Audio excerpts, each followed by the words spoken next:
How's it going, ladies and gentlemen? My name is RuffledRowlit. Welcome back to a brand new video. Today, ladies and gents, we've got ourselves quite a few rumors to talk about, so sit back, relax, let's get started. First things first, RuffledRowlit has put out a bunch of different tweets, and all of these are hinting to Terapagos, the stories of Scarlet DLC, the second DLC, the Indigo Disk, as well as a bunch of other stuff. But before we get into that, guys, just a heads up, if you don't know who RuffledRowlit is, he's a legitimate leaker. The man has been leaking stuff for real for years now, and he's a legitimate source for information. So he's giving us a new riddle, and he starts by saying, let's battle, time travel or imagination, or they don't intend to tell you the results even after the plot ends. Now, what are you talking about here? Well, basically, he's talking about, like, what's the concept behind Pokemon Scarlet and Violet, right? We've talked about how it seems to be about made-up dreams, right? Like how basically the Paradox Pokemon aren't even from the past or the future. They're technically just from the imagination of people, and those things were created because of the Terra Crystals or some creature, whether that be Terapagos or something, down in the depths of Area Zero. So he's saying here, or more or less hinting to us, that I guess we're going to be battling this thing, but also this is not really going to give us an answer to if what we've been seeing has been time travel, aka the time machine that was mentioned in Scarlet and Violet, or if this was all imagination. Rather, they're going to just leave it up in the air, and you can just kind of assume or think what you want to think about it in a sense. And that's kind of a thing about the story. As you can see down here, Jan said, I'm not surprised, very obvious they're making this vague and let the community argue between themselves about it, as that's how Paradox works. And that's true. A paradox is when something is and isn't at the same time. That's kind of a paradox. Like, you know, it's basically like, imagine if you put a portal on a box and then you put another portal in a wall and you throw the box through the portal. Is it going to go through itself? Like, it's a bit of a weird, like, concept, but nonetheless, though, I thought it was just important to mention it and just bring it up because it does add a weird element to things here. So this is the first thing he said. And there are people that have thoughts about this and theories that I think are worthwhile to mention. But next thing, though, is just a question. If you use fiction power, aka the power of your mind, to create a time machine and then use that time machine to summon paradoxes, how would you call this? Oh, wow. Okay, so he's implying here that imagine if the power down in Area Zero isn't time travel, but rather it is the power of fiction, the power of imagination.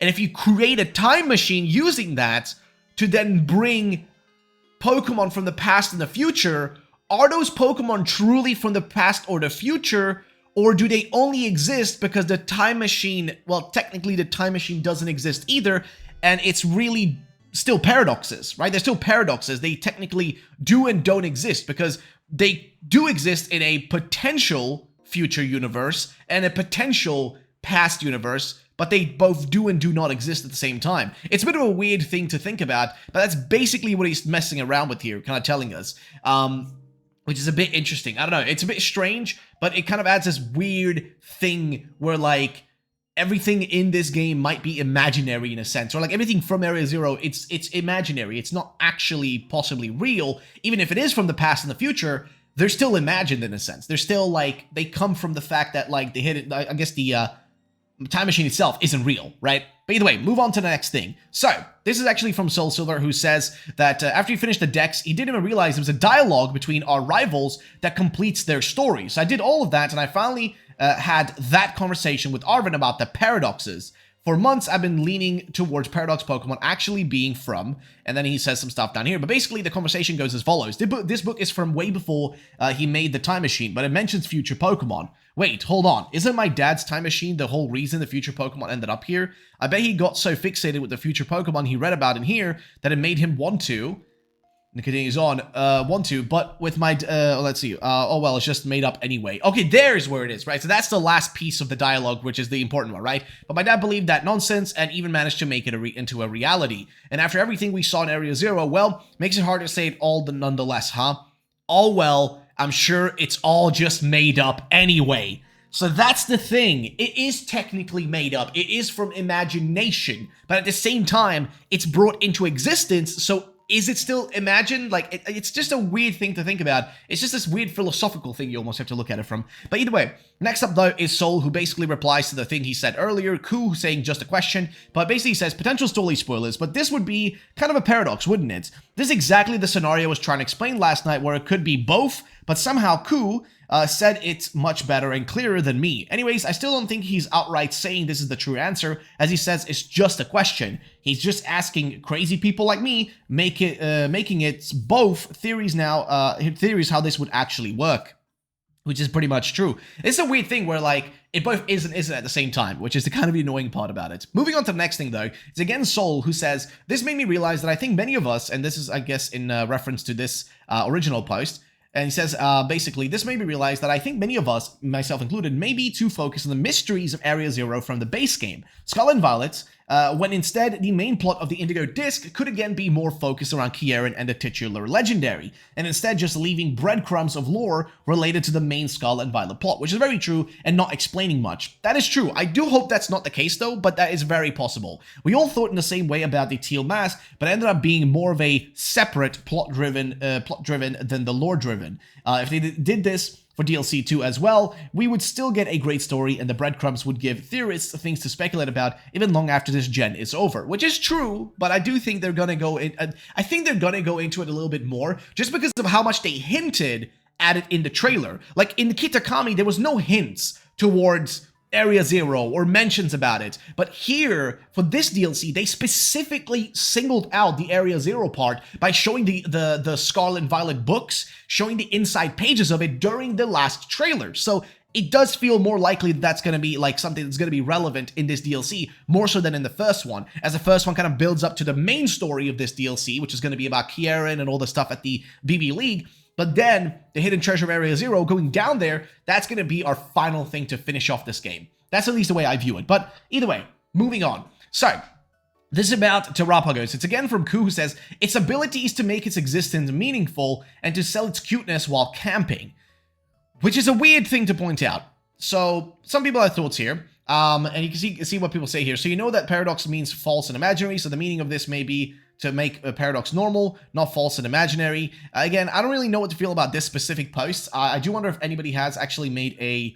I want to see if anybody's made an actual quote tweet on this, you know, about some stuff. But no, it doesn't really say much about it. I think this relates maybe to a different post that was made a bit later. But here's what Soul has to say. I'm actually not too sure about this one. All I know is this is actually a new Terapagos art that's never been seen before. So, of course, I've got to share it. But if this means what I think it might mean, then that would be wild. What if normal form Terapagos isn't actually usable in battle?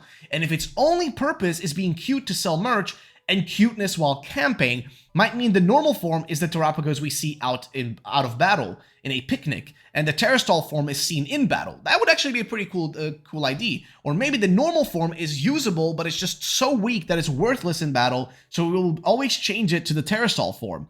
The alternative is a question for competitive Pokemon friends. Does this sound like any existing Pokemon abilities? Maybe Ku's talking about its literal ability in the game, which I think there is some thoughts about that we're going to take a look at in a second, because there are a few people that said some stuff about specifically that topic. But either way, he also says, or it could be wrong about all this. I'll break it down further if any revelations come to light, lol. But yeah, basically, there's not really much else to say about this particular situation, about this particular one, this particular post. But what is being said, or at least what some people thought, for example, here we have a post from Centro who says, normal form Terapagos' ability cannot be suppressed by neutralizing gas, and Terrastall form Terapagos will have a defensive ability. Now, I think this comes specifically from some of the later stuff that's being mentioned. So we have a few more posts, and I think it comes from this specific post right here. It says its ability is defensive, right? Specifically that its ability is defensive. And now if we go over here and check out all the posts, we're going to talk about this one in particular, the bug mascot Wen. That one is one that I really think is important to talk about. But basically, it could be that this post and this post are exactly what's being mentioned here by Centro, that the normal form of Terapagos' ability cannot be suppressed by neutralizing gas, which neutralizes the ability, and Terrastall form Terapagos will have a defensive ability, something that will make it just really annoying to deal with. But basically, as people are saying down here, just another victory for people that play stall teams, which is, yeah, not the most fun thing in the world, perhaps, but hey, it is what it is. I'm not really gonna go further into that one. Either way, there's something else I want to talk about, which is specifically this thing right here. So this is from Ku again, and he says, bug mascot Wen, and it's a picture of Genesect, right? I think Genesect is one of the coolest Pokemon ever, and the thing is, we haven't really gotten, I guess, a bug mascot in a sense. I mean, is that true? I'm not really sure. But here you guys can see that he actually replies to a few people like Lumios, saying, "I would like to believe this is a tease to the mythical being a bug type. Please let me believe this. We are due for another one, but for real, we need more bug types." He says mythical's type is known. So mythical, whether the mythical, I guess he's referring to with the mythical Dokutaro. That's what I think he's like mentioning here. I think that's what he's referring to. But as you can see what Soul has to say here, specifically, he says, spoilery, this could be about Diplin's evolution being a bug dragon that is basically a mascot of DLC 2. Ku's just asking like many of us, when will we get another bug type box legendary? Or 3, this is the answer to his riddle about a catchable mythical coming soon. And says, the most likely, maybe, there will be a new bug box legendary in a future game. Or something else I haven't thought of. But basically, this is an old post where he specifically said, where I guess he posted saying, like, these pictures of these 3 Pokemon, right? Like Keldeo, Deoxys, Arceus, and Unknown. And then people were kind of trying to guess, like, my guess is, so I have 2 out of 3 chances for it to be a Pokemon I like, but if I know Game Freak, they'll pick the one of these I don't care for, and he included Genesect. So it's a bit weird, but basically, this tweet, right, this bug tweet, bug mascot when, could either, like he said, it could be a lot of different things. It could either be the mascot of the DLC, that possibly could be Diplin, because that is going to be a bug Pokemon. It is going to be a bug one, so that could be what we're looking at right here. Or it could be something else. It could be something totally different. The problem is we just don't know. It's like literally impossible to know without like having some more context. Or it could be the mascot like we mentioned, or like he mentioned, specifically from a future game that he hasn't told us about. But I feel I'm leaning more towards the Diplin case, that he's just trying to hint at the Diplin here. And weird enough, he uses Genesect of all people. Oh, sorry, all Pokemon. It's a bit strange, to say the least. It's a bit of an odd one. But it is what it is. I digress. Moving on, we move on to the next thing, which is specifically this post right here from Jan, who kind of goes into and breaks down some of the stuff about the possible ability that we might be having and the things we might have with specifically Terapagos, saying if anyone is concerned about abilities that neutralizing gas cannot nullify, are mostly abilities tied with form changes. That's fair. So, ability utilized form changes will not be affected even if the ability is negated. So basically, a case like Aegislash changing form, you got like, I forget the name of this Pokemon. You also have, I forget the name of it, Darmanitan, the Galarian form. You got Zen mode right there. So yeah, and you of course have Mimikyu. So basically what he's trying to say here is that even if neutralizing gas is not going to be effective against Terapagos, it's not in the sense that, oh, it's like gonna remove it's not gonna be able to remove Intimidate or something from Terapagos. Rather, that Terapagos probably will have an ability that's for its form change. And because of that, the neutralizing gas just won't have an effect on it. I feel like that's most likely the case here, as Jan says. Except for Morpeko's Hunger Switch, Charon's Flower Gift, and Castform's Forecast, these abilities can be negated by neutralizing gas. On the other hand, abilities like Comatose, as one, and Photosynthesis and Quark Drive will not be negated by the neutralizing gas. We know that Small Turtle will form change into the Box Turtle under certain conditions. There was this animation of Terapagos gathering rainbow color energy into its shell from an anime preview section, which, yeah, you guys can see it right going on right here. Just gathering in all that energy. Maybe Maybe that is its ability, and that is the form change animation we will see in battle as well, which I think is most likely the case. And shout out to Jam, by the way, for sharing this. Really cool. But there you go. Pretty much gives context to that. Next thing, though, is also from Jan saying, one thing I really hope we'll have an Indigo Disk, and it totally should happen, is that the rematches with these characters in the BB Academy actually use their own unique battle theme, which could be cool. We're going to have to wait and see, but we're going to be seeing all these characters returning. I mean, I don't know about Clavel, though, but we're definitely going to see Nimona, we're going to see Penny and Arven. They're going to be back in the second DLC, which is also why, like, when we're reading what was being said earlier by Soul, where he was pointing out stuff about the story and how, like, it wouldn't really make any, or I guess in some sense, like, they're not going to go back to the Area Zero or whatever, and, oh, you know, they're going to be, you know, focusing on the main story here in this one. But here's the thing. This DLC is bigger, okay? The second DLC is bigger than Kitakami. Why? Because we have returning characters. We didn't have that in the first DLC. The first DLC was kind of like the kind of like setting up the chess pieces before the actual game starts. That's kind of what it, like, did. And now the DLC, like the second DLC, is going to go more deep on it. Why? Because we know that characters are returning. A bunch of characters. Arven, Nimona, Penny. They're going to be showing up again. A bunch of the old gym leaders. There's like more connection in the BB League. There's more connection to Paldea than there was a connection to Kitakami, right? Like the BB League, or I guess the Blueberry Academy, has more of a connection to Paldea than the other way around, like when it comes to Kitakami and Paldea, right? There was like not as much of a connection there, and not as much like characters showing up, characters returning. I mean, who do we actually show up? Jacques. Jacques was like the only character that showed up, and that's it.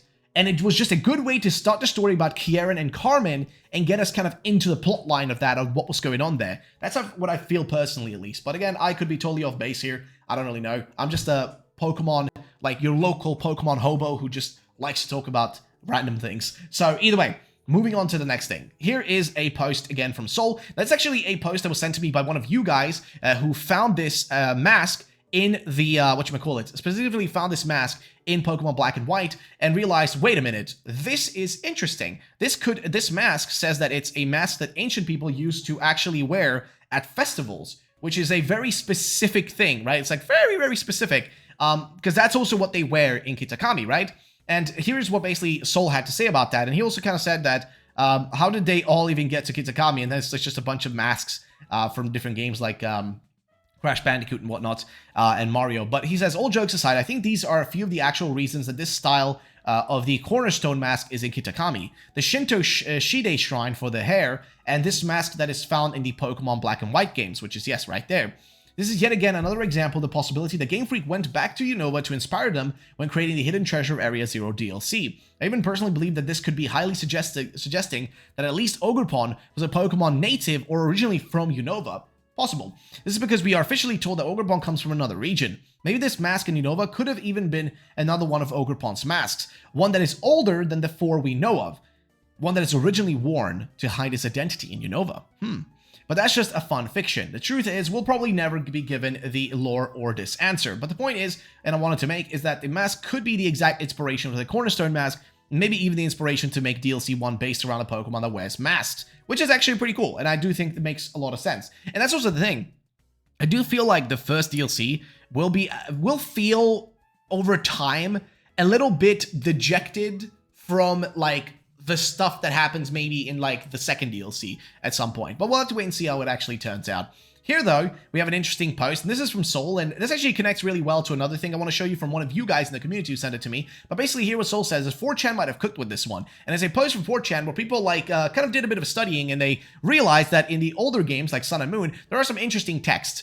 Here, for example, the character's reading inside of the room here, there are many writings about the inter-dream zone that exists between reality and dreams. Interesting. And then here, the guy says, Professor Burnett was previously studying a dimensional space called the Inter-Dream Zone. And right down here, where you guys have the actual entry for specifically Terapagos within the Scarlet and Violet book, it says a disc Pokemon. While separated from the research team in the crater's depths, I found a strange entity. Whether it was a Pokemon or even alive at all, I know not. It bore a shell with layers of overlapping hexagons and gleamed brighter still than gemstone. Viewed as a whole, it resembled a mysterious, brilliant disc, right? So what people are trying to suggest here is that, is it possible that basically the dream zone or whatever this location, right, that's being referenced, the inter-dream zone, that's between reality and dreams, is it possible that that's where Terapagos is from, and that's also where like, all these imaginary things come from, the paradoxes, Terapagos, Terra Crystals, everything, is it that where it originates from? Because this is the thing, Pokemon love to leave little hints in earlier games, and then take from those hints and use that in future stuff. Like, for example, there's stuff in Scarlet and Violet right now that we don't even know, that we haven't paid attention to, that when you play a Pokemon Generation 10, 11, 12, you're going to go back and you're going to be like, holy shit, that's what they meant? That's what they were using? Like, that's what they were hinting? There's a lot of stuff like that. But Kayla Capsule has a thing to say down here, which is this page of the book is more relevant in my opinion. It's not that Paradox Pokemon are coming from dreams. It's that the knowledge for how to make the time machine was given to Heath in a dream. The question then is, who/what facilitated the dream? Terapagos, Sada, Turo, or both, right? You guys can see here, a phantom memory. During our exploration of Area Zero's depths, I, Heath, strayed from the team and was later found unconscious. When I awoken, I could only recall speaking with someone in an unfamiliar place, as if in a dream, right? possibly the inter-dream space, like the place between reality and dreams. I was found holding the page shown here. The handwriting is my own, but I have no memory of writing this. And you guys can see the hexagon again. The hexagons are very important. The hexagons keep being referenced. The hexagons are referenced. I mean, you can see the hexagons within the crystals. You can see it in Terapagos. You can see it in a lot of spaces within Area Zero. There's a lot of relations to hexagons, and his scribbles here have a lot of different stuff like that on them.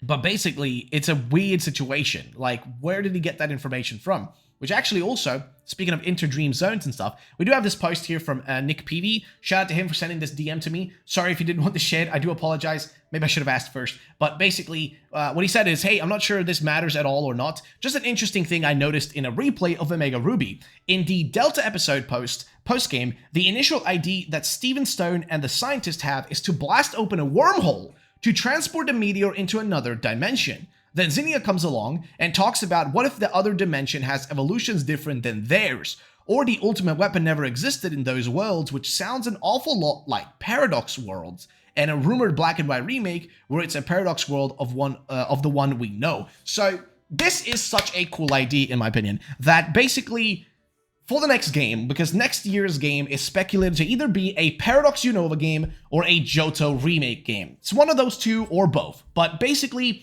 if we get a Unova game next year, I highly doubt it's just going to be a regular remake. It's going to do something different. Like, it's going to be some sort of weird concoction of a game. And it being some sort of Paradox version of Black and White does actually make sense. A version of Black and White that looks like it's the same as what we're used to, but not really, right? It's not actually Black and White the way you remember it. And why do I say this? Because if you think about it, technically, just technically, Omega Ruby Alpha Sapphire aren't exactly like Ruby and Sapphire, just because of the whole Delta episode and how everything turned out, and that it's the mega timeline, right? But that's more timelines, that's not dimensions. But technically, you know, it could still make sense, right? It could still connect in some way or shape. In this case, though, I don't know if this is directly in any way related to this, but it is a cool thing to mention. I just wanted to give a shout out to Nick for actually sharing this with me, because I just thought it was a cool little thing to add in here and just include. But nonetheless, though, let's move on to the next thing, which is this post right here from Sol, who says, basically, okay, hear me out. Now, originally, this is a post from Ku, where he says that Terapagos is going to have one of these, or I guess he's going to have, you know, like, these typings, or one of these typings, or this is like the possible typings he might have. And he says, or other possibilities. And then here is what Sol has to say. All three Paradox Beasts are probably going to be Dragon type. The Paradox Beast is, well, you know, we've got Raikou, Suicune, and Entei, which are going to be getting their Paradox forms. We got the Walking Wake and the Long Neck Boy that I forget the name of. But then also, you have the other ones, right? The Swords of Justice. So he says, all three Paradox Swords are probably going to be Psychic type. So Terapagos' typing could be the Psychic and Dragon typing. That is possibly what this thing is, which, I mean, I'm gonna be real, I'm cool with that. That's pretty lit, okay? That's pretty cool. Jeros here, though, says, I still believe a logical answer is if normal form is Dragon Psychic, Terrastall is Dragon Rock, then the final form could be the 19th Terra type. This would be back the theory Terapagos is a demiurge-like being, lending pieces of itself in the creation of paradoxes. Sol says, I agree. I saw this connection and thought it was interesting. For sure. But yes, so what do you guys think about this? Do you think Terapagos is Dragon Psychic, and then it gains Dragon Rock when it terraforms? And then the normal typing is specifically about the 19th Terra type, right? Keep in mind, it's the 19th Terra type, not a 19th brand new typing, just a temporary typing, so to say. So what do you guys think about that? Let me know in the comment section down below. Let's move on to the next thing. This is another post about specifically the paradoxes, and I want to include, like, I usually try to include all these things in the same spot. Also, before I go to the rest of this, guys, I just want to ask you, if you guys haven't already subscribed to the channel, if you wouldn't mind doing it, you don't have to, but if you could do it, it would be really appreciated. I want to hit 5,000 subs before the end of the year, and we are just like 300 subs or less to go, so if you guys could subscribe, it would be really appreciated. Let's get back into this. So, he says here, so we correctly guessed that the ancient adventurer Lucius's Pokemon would be an Entei. And this is, again, like, you know, kind of just a bit of a stuff he was talking about here. So we can go back to that original post. He says, the bird on the Ancient Adventurers team being a Galarian Moltres tells us two things. And this was a post he made a while back. But this is Jordan basically sharing this picture with these different, like, you know, Pokemon being referenced. And he kind of made a connection here that basically this could be Entei that we're looking at right here. So what he says here, though, is that we correctly guessed, so we correctly guessed it was Lucius as one of the Pokemon. The bird on the Ancient Adventures team being Galarian Moltres tells us two things. One other legendary can be on his team outside of Shiny Rayquaza. Two, their depictions are extremely vague, and we're specifically talking about the anime here, guys, Horizons. So the gallops across the land Pokemon could actually be Entei. Why is this important? Because it might not be a regular Entei, but the Paradox Entei that we see in the Indigo Disk, correct? If this is true, it gives us an idea of what the Paradox Entei Dino could look like. From this, we can assume that it will probably be shorter and a quadruped dino. Also, maybe we'll reveal this team member in the Pokemon anime Pokemon series around the same time we see it in-game when the Indigo Disk releases. I was thinking it could be an Ursaluna, maybe or Stoutland, but none of them gallop or run anyway. So I thought Arcanine would be perfect, but Lyco's grandma already has one. So there's a chance it's a Hisuian Arcanine, but my money is now on Paradox Entei. And if we go back here, and he says, so we correctly guessed that the Ancient Adventure Lucius Pokemon would be an Entei, but what about his tail or disc tail? Well, I think there's still a chance that the Entei that the NMPoke previews showed us could be a fake out, and that it could truly be a Paradox Entei. Also, I know Ku said Billy, maybe for the Triceratops Power Ranger, but this looks like a Stegosaurus or Ankylosaurus tail. Maybe it could be a Triceratops Paradox, but have some kind of spike ball coming from its back or on its tail. Or maybe Ku just said Billy, referring to simply being a dinosaur. Now, Billy is one of the characters from, I think it's one of the characters from Power Rangers, and they have like a Triceratops-like robot design or something like that, referring to simply being a dinosaur, and maybe it still could be a Stegosaurus or Ankylosaurus design instead of a Triceratops, though that's an unlikely scenario. So, most likely a Triceratops design for Entei. And that's kind of what they're talking about here, is that basically within the Pokemon anime, there seems to be references or points pointing towards like one of the characters, one of the like these adventurers, like one of these important characters, the Ancient Adventurer, specifically having his hands on a bunch of these Pokemon, like I guess like what was it, like Articuno, whatnots, even the Rayquaza, the shiny one, I think, and basically coming down to the point here saying that, well, this kind of also hints at him possibly having the ancient Entei, right? Possibly being the case. But we're going to have to wait and see what develops from that as well.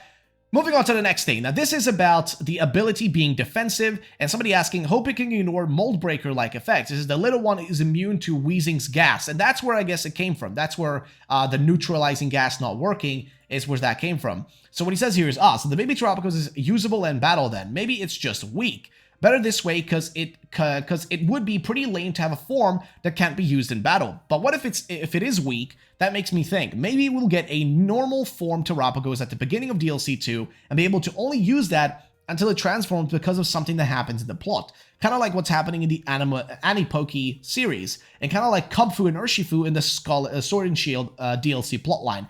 Which is fair, because they can't transform until later. As for the Terrasol form's ability, sounds a lot like the protective Terra Shell we see in the Skull and Violet book drawing and again in Pokemon Horizons. And not only was this shield ability officially revealed on the official Pokemon website, a Terra Shell battle state was also data mined from the game's official data, so see the post below for more.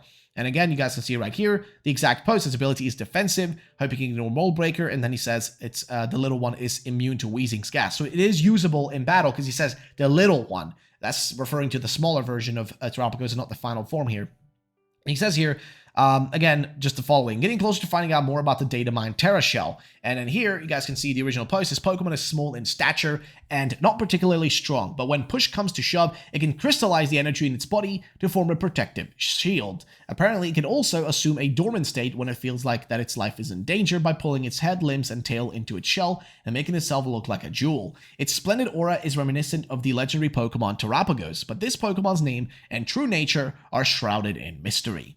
And then we have, of course, the data mine, which is 3 new battle states. Chioden Kiho, Kimagu Laser, and Taru Shell, or Terra Shell, presumably. Then, of course, we have the new trainers, which, Taro, Kakitubata, Narine, Akamatsu, Shiano, G-Father, GG Mother, GG Mother. And then we have 60 generic, 3 Dragon challenges, 5 Fairy challenges, 3 Fire challenges, and Side Villager 0102. That's pretty much from the data mine. But then he says also, if we follow, like, go further down here, specifically here, possibly the most important, biggest theory news to come from the baby Terapagos reveal last week is this. We now know so much more about the drawing of Terapagos in the Scarlet and Violet book. The sphere it sits upon is a protective force shield, right? And that's, of course, what we're talking about here. So if we go back, he just again makes another point here, which was from a long time ago. Scenes of when the entire Pokemon fandom is expecting Terapagos to have no typing and ability that allows it to terrestrialize into any type, but in reality it ends up having an ability and or moves more related to the move Protect instead. Maybe a Super Protect, which that would make sense because again, what he said a second ago was, right, the little one, here, its ability is defensive. So it might literally have an ability that gives us like a Protect, like, throughout. That would be insane. But yeah, that seems like the case here. So what do you guys think? Let me know in the comment section down below. I want to thank you all for watching, guys. It's going to be another video done for today. Again, like I said, if you guys want to help me out and subscribe, it would be really appreciated. We're almost at 5,000 subs. It would just go a long way. Try to get me to 5K before the end of the year. It would mean a lot to me. But thank you all for watching. I love you all. Have a great day, and I'll see you very soon.